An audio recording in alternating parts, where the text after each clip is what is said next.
Continuing on step 4, we're at the bottom of page 66 with the realization that these resentments must be mastered and that I can't wish them away. And it says, this was our course. We realized that the people who wronged us were perhaps spiritually sick. Bottom of 66. One of my teachers defined spiritually sick as cut off from God. I'm not going to call on anybody, but I'm going to ask you to do something. Bring into your mind the 2 or 3 worst things you ever did. Weren't you cut off from God when you did that? Had you not turned your back on all spiritual principles and on the sunlight of the Spirit? Had you been walking in the sunlight of the Spirit in conscious contact with this loving, laughing God that created the duck-billed platypus and the galaxies and vanilla ice cream, could you have done that? No. Probably wouldn't have even thought of it, would you? No. This is the beginning of the forgiveness process. I have to realize that the people who wrong me perhaps spiritually sick. I can know something up here that's head knowledge, but when I realize it, it becomes heart knowledge. So to realize that people who wrong me perhaps spiritually sick, and what I do with this direction is I ask the man that I sponsor to pray his list once. So we're now 5 minutes in prayer and meditation, only there's a change in it. And the change is now I want him to talk to God about the 2 or 3, maybe it's 5 worst things he ever did each time, and how he craves God's forgiveness for those things. I think it puts my spirit in a much better position to receive this gift of forgiveness. And then to pray the list once. First name in the list, George. God help me realize that George is not an SOB.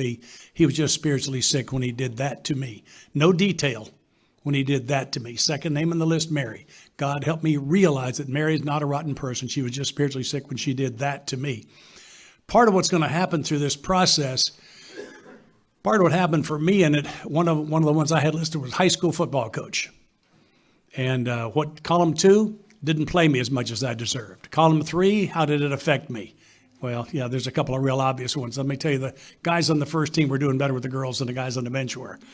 And so I get to this, praying for this guy, and what I realized is that when I went to practice, I didn't practice very hard. And there were guys that played the same position I did on our team that were better at it than I was. And the truth of the matter, he probably played me more than I deserved. Okay, so this is how some of these truths come up. Sometimes the way I find out that I don't believe something is I hear me saying it, say, wait, I disagree with what I just said. And so that's part of what can happen in this process. So I'm going to ask him to pray the list once. I didn't ask you to mean it. I asked you to pray it. I don't care whether you mean it or not. I don't think you can. Top of 67, though we did not like their symptoms and the way these disturbed us, they like ourselves were sick too. The symptom we're referring to his spiritual sickness. The symptom is whatever he or she did that left me with this resentment. The way they disturbed me is my resentment. And then the great truth, they like ourselves were sick too. We ask God, I'm pretty sure that's a prayer. We ask God to help us show them the same tolerance, pity, and patience that we would cheerfully grant a sick friend. Page 164, if you brought your book to class. Second full paragraph. Our book is meant to be suggestive only. We realize we know only a little. God will constantly disclose more to you and to us. And I believe more was disclosed to a woman named Wynn W. from California. And her story, Freedom from Bondage, carries for me one of the most powerful concepts in this text. And this is the bottom of page 551 in the 4th edition. She's talking about a resentment against her mother. One morning, however, I realized I had to get rid of it. For my reprieve, I looked up reprieve as a stay of execution. It's a reminder I'm under death sentence. I'm an alcoholic. My reprieve was running out. If I didn't get rid of it, I was going to get drunk, and I didn't want to get drunk anymore. In my prayers that morning, I asked God to point out to me some way to be free of this resentment. During the day, a friend of mine brought me some magazines to take to a hospital group I was interested in. I looked through them. A banner across one featured an article by a prominent clergyman in which I caught the word resentment. Before I go on with that, I want to observe the sequence of events. Item 1, she sees something about herself that needs some work. Not something wrong with her. There's nothing wrong with any of us. We're God's kids. We've got some things that need some work. Kind of like a faceted gemstone. It's like a diamond has a lot of sides of what faceted means. Some of the facets are beautifully cut, and some are and beautifully polished, and some are just started, and some aren't started at all. And the only important fact is that, am I working on the facet that's my assignment for today? So she sees something about herself that needs some work. She prays about it. Now, I would add, speak to a spiritual advisor, sponsor of some kind that's not here. I like to add that to the equation. And then she gets involved in helping somebody else. She's taken magazines to a hospital group. I don't know anything else about it, except I can see she's clearly going out of her way to help somebody else. And the next portion of this event is that her answer falls out of the sky on her. That is a predictable sequence of events. I love pointing that out to guys that I sponsor. And so you took a meeting into the jail, and when you came out, the answer was on your answering machine. It was in your mailbox. One of your kids said it to you when you walked through it will fall out of the sky on you. You can bet on it. It happens. Continuing on 552, he said in effect, if you have resentment you want to be free of. Now, we killed you 7 times on that page. Do you want to be free? If you will pray for the person or thing you resent, you'll be free. Ask in prayer for everything you want for yourself to be given them, you'll be free. Their health, their prosperity, their happiness, you'll be free, even when you don't really want it for them and your prayers only words. You don't mean it, go ahead and do it anyway. And it goes on to say that that's going to work in 2 weeks. So you're working with about 150 resentments, probably not going to work in 2 weeks. People ask me, what kind of numbers do you look for on a resentment list? The shortest list I have seen so far that I thought was complete was a little under 50. It was a young guy in his teens. He just wasn't that mad. I have seen 2 lists over 1,200. Yeah, he hated everybody and he wished there was more of them.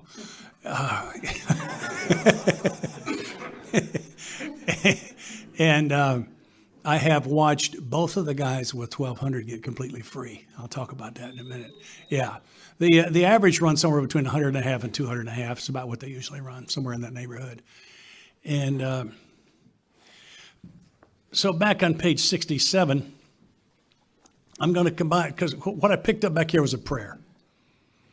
And I'm going to add that to this other prayer. And when I do that, I'm going to find myself praying for both people that are involved.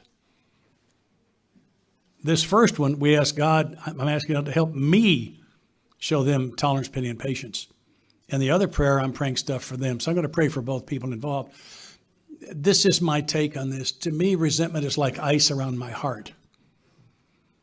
And the heart can't break out of the ice. So what I'm going to do with this process is I'm going to hold the icy heart up to the sunlight of the Spirit. Sunlight will melt ice. It will take some time. The ice has a thickness, I think, based on the severity of the events, on how much I have fed the resentment. And the sunlight has a strength also based on maybe on how close I can hold it and how long. Sunlight will absolutely melt ice. I watched a man forgive the man that murdered his son. Now, if you've got someone who's done more than that to you, we can talk about this won't work for you. But up until then, you'll never convince me. I have never seen it miss. I've seen it take some time, but I haven't seen it miss. Sunlight will melt ice. Jerry said to me, what you really want is mercy for yourself and justice for everybody else. And the package is mercy for everybody or justice for everybody. And you are part of everybody, and you get to choose. And I'm not in a position to face justice. I have therefore chosen mercy for everybody. It includes, and I never think about, I've actually done this workshop this year and not remembered to use this example. A guy beat me out of $100,000 at about 1985. It's probably not a lot of money to you, but it was a lot to me. And I don't think about it. You notice my demeanor didn't change just now when I told you that? That's just as clean as it can be through this process. We pray a prayer that closes a lot of meetings, and one of the phrases in that prayer is, forgive us our trespasses as we forgive. I believe what that says is, God, if I don't forgive them, don't you forgive me. And yet in my own experience, forgiveness isn't something I can do, it's something I can receive. That this process, in my experience and the experience of the men that I've sponsored, of holding this icy heart up to the sunlight of the Spirit in this method, has eventually melted the ice. And I have received the gift of not hating that guy or anybody else. Phenomenal experience, especially in an election year. And yeah, so I'm still working with 30 and 45-minute sessions. And so this is what it looks like. The first 5 minutes in prayer and meditation, talking to God about the worst things you've done, how much you crave his his forgiveness. And then we're going to start praying the list. First name on the list, George. God, help me show George the same tolerance, pain, and patience I would cheerfully grant a sick friend. And then adding the other prayer, and I also pray that his hair doesn't fall out, that he gets promoted at work, that his kids go to school on scholarship and they don't give him any trouble, that he wins the Tennessee lottery, that he gets a new car, that his wife is a fabulous lover, that his lawn grows lush and green, but it grows so slowly he only has to mow it once a year. Be creative. Have a good time.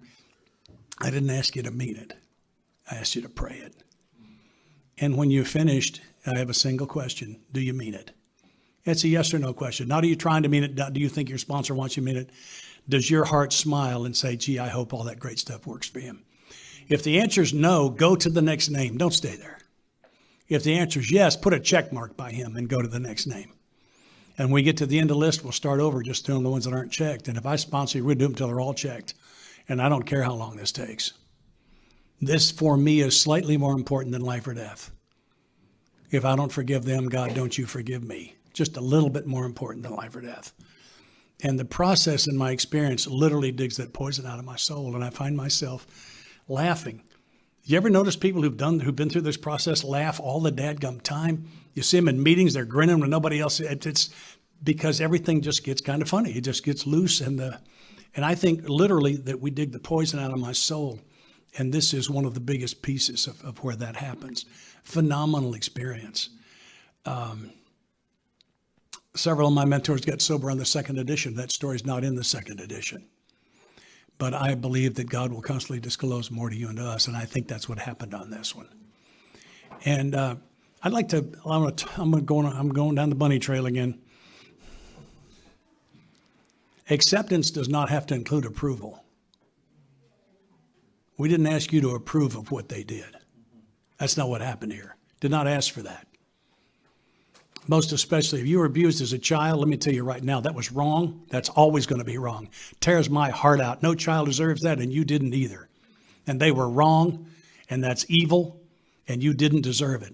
And it tears my heart out. It just breaks my heart that that happens to children. It was not your fault. I'm not asking you to approve of what they did. I'm asking you to let go of the pain, to let go of the anger. To me, acceptance is when I quit fighting on a heart level, something over which I have no power.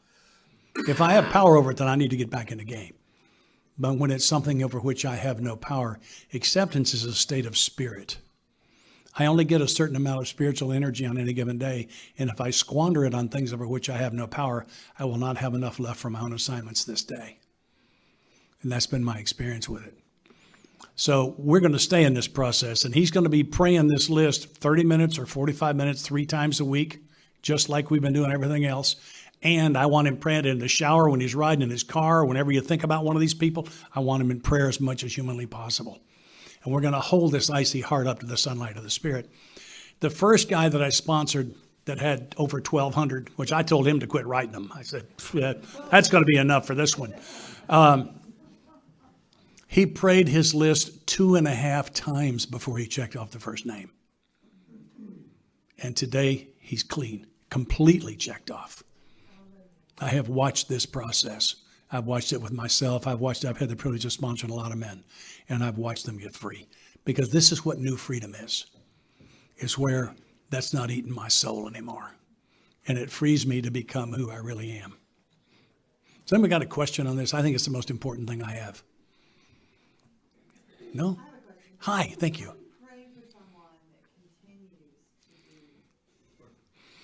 Yeah, her question is, how do you pray for somebody who's continuing to do things that hurt you? It is the single most difficult one. It is the most difficult one. Some things I do to take care of myself is to take a look and see if I have a mistake involved in that. Am I opening myself up to that? Is that someone that I should confront? Because I hate confrontation. Am I needing to go to someone and say, this is what you're doing and this is how it's affecting me. I'm going to ask you to stop it. Is that something I'm supposed to be doing? Frequently, that's the case. Not always. Frequently, that's the case. And to continue to do the prayers for them.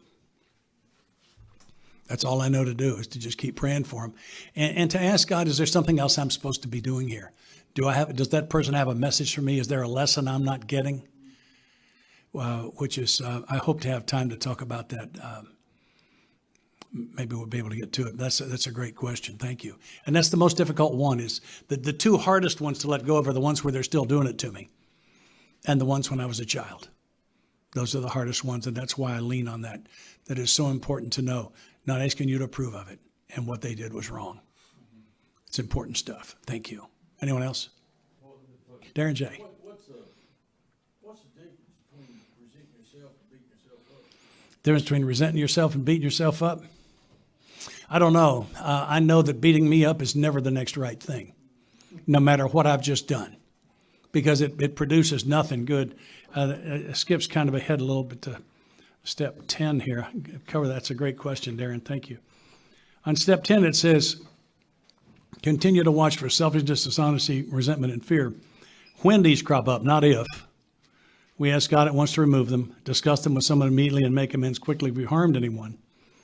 And then resolutely turn our thoughts to someone we can help. It does not give me permission to beat myself up, no matter what I've just done. And that's difficult. And yet it's so important, because that's my history, is to beat myself up. And if I can, as I'm able to stop doing that and embrace the idea that it really is okay that I make mistakes. Page 124 in the text. There's two powerful paragraphs. I'm just going to read the last couple of sentences. Cling to the thought that in God's hands, the dark past is the greatest possession you have, the key to life and happiness for others. With it, you can avert death and misery for them. As I go through this process, I become two things. I think I become a caddy in the sense of a golf caddy. I still carry all those mistakes and things from my past, but they're not heavy anymore, and they don't smell. There's no stench to them through this process. And part of what keeps them clean is my willingness for God to use them as a tool to touch someone of their lives. The other thing I become is an apprenticed messenger. It says we tried to carry this message. I figure if it said we carried it, then I'd be a messenger. I'm trying, I'm an apprentice. And when I can hold that in my heart, I get used. And God can take the very worst things I've ever done and use them as tools to help other people. And it cleans them. And I've had that experience thousands of times. Phenomenal. I see a lot of people going like this. Yeah.